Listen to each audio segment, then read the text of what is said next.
kupenga hakuridzirwe bhero mhembero dzangu dzazove pedo muchandishambadza kunge zigo tichakudanai kumabiko.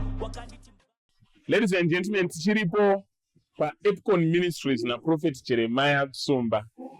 Tichiona mukurumbira uyo zvakanaka zviri kuitika panapa mabasa aMwari ari kubatwa. But isusu tinenge tichida kuuya kuzotaura nevanhu vari paground vachimbotiudzawo tisangoita matestimony atinonzwa from muromo wamen of God. Vanhu vanenge vada kunzwawo, hanzi Bible rinoti they overcame him by the blood of the lamb and the word of their testimony. Saka tinambonzwa testimony yababa vatinawo nhasi. Makadini? Tinofara makadini? Zvakanaka. Munoitwa vanhu? Ndoitwa Paraganda, Justin Paraganda. Paraganda. Alright, asere yakatwena. Kubva kuurungwe umusha. Urungwe uko. Asi pari zvindogara kuEpcon kufast people. Alright. Kone muri makauya kuEpcon. Ndakaita 5 months 3 weeks isingatauri. Usingataure? Musingataura. Ndakataura nevanhu usiku. Zvakaitika ndezvokuda iso musi wa2 May ndakarara kumapast 12. Vakauya vanhu vachidaidza Paraganda. Dhoo rakanga raakiwa. Chiviri ndakaisa. Right. Handina kudaira vanhu vai. Vanhu vaenda vapinda mumba. Ndobva vanomira pamubhedha. Vanga ndakamira. Dhoo raakiwa hongu. Ndobva vapinda vanhu vai usiku. Tichitaura navo. Vachindibvunza zvekuchechi kwandaenda.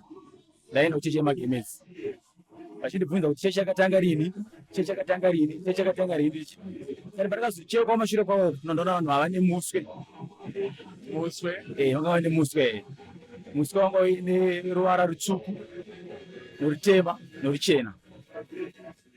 Kubva ndosimuka. Simuka? Alright, bate. Kubva panapa. Zvichienda vanga vapfeka masheti white. Vaine ndebvu dzemeruni. Kubva panapa zvichidzika uko vakanga vaine mvere kuita kunge mhuka. Vanditi iwewe tiri kubvunza mubvunzo yekuchechi kwawaenda une nharo.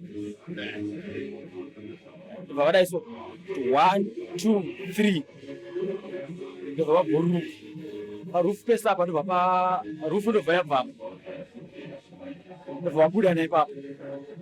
Pamusi wa2 May handina kuzotaura. 5 months 3 weeks isingatauri.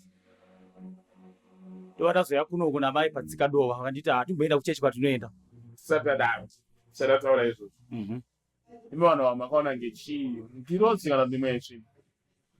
Vanhu ava kuchechi kwandaenda. Kumapostori. Saka maipanishwa kuti machii? Ndosaka ndakatotizako. Ndipava musiri kutaura makakwanisiri kuudza vanhu. Kuchechi kwacho ndakatoendako vachitoziva kuti handisi kutaura. Vanhu vepamba vaitoziva. Mukadzi ndakatomutsa 23:1 kuti mba muno mumauya nhengi ndikatotaura navo apo 23:1. vaitaura kusema chaipa pafoni. Ipapo ndaitaura navo vachindibvunza sezvatinoita so tichitaura tisisu. Pamazotanga kutadza kutaura. Tazotaura 23:1. Pakangobhururuka chete handina kuzotaura. Pakaenda kuchipatara. Handina kuenda kuchipatara. Voice ranguenda ndisingarwari ndisingakotsori. Basa ndichitoenda ndichitodzoka ndichienda kubasa ndichitodzoka ndichienda basa ndichidzoka singatauri. Zvikaita 5 months 3 weeks.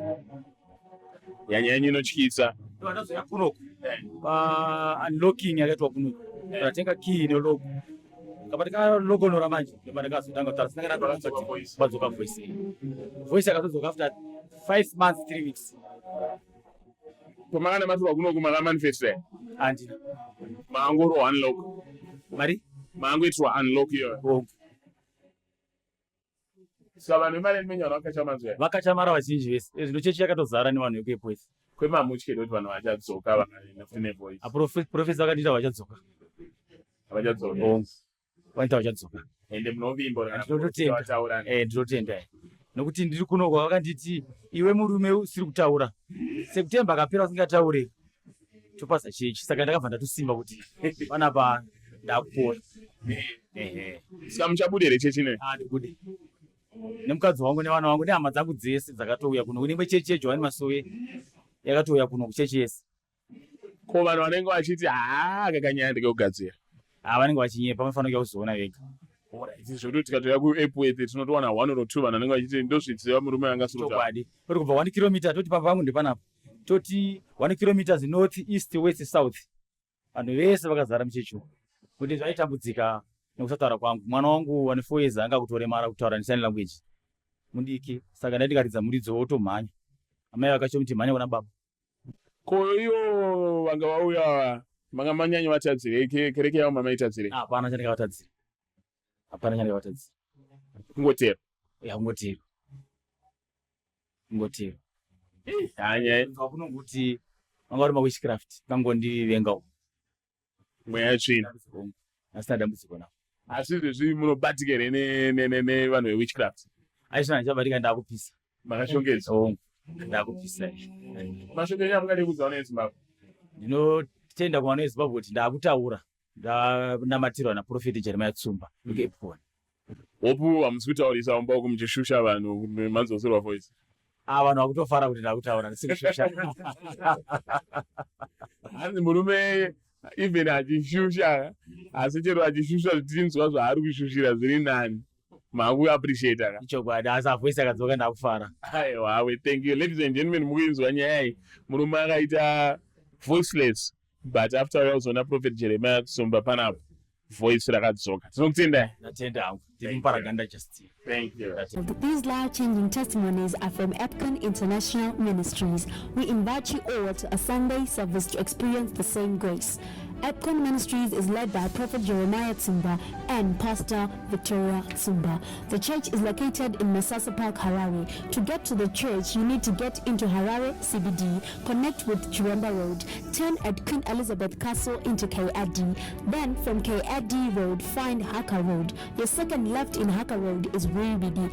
At the end of the Wiribidi, you will spot a big, great church that is Epcon International Ministries. The service starts from 9 a.m. to 1 p.m. For more information, you can contact us on 0734 077 202 or 0774 0541 888 or 0716 198 924. And remember, going home without a miracle, it is a miracle. Be blessed.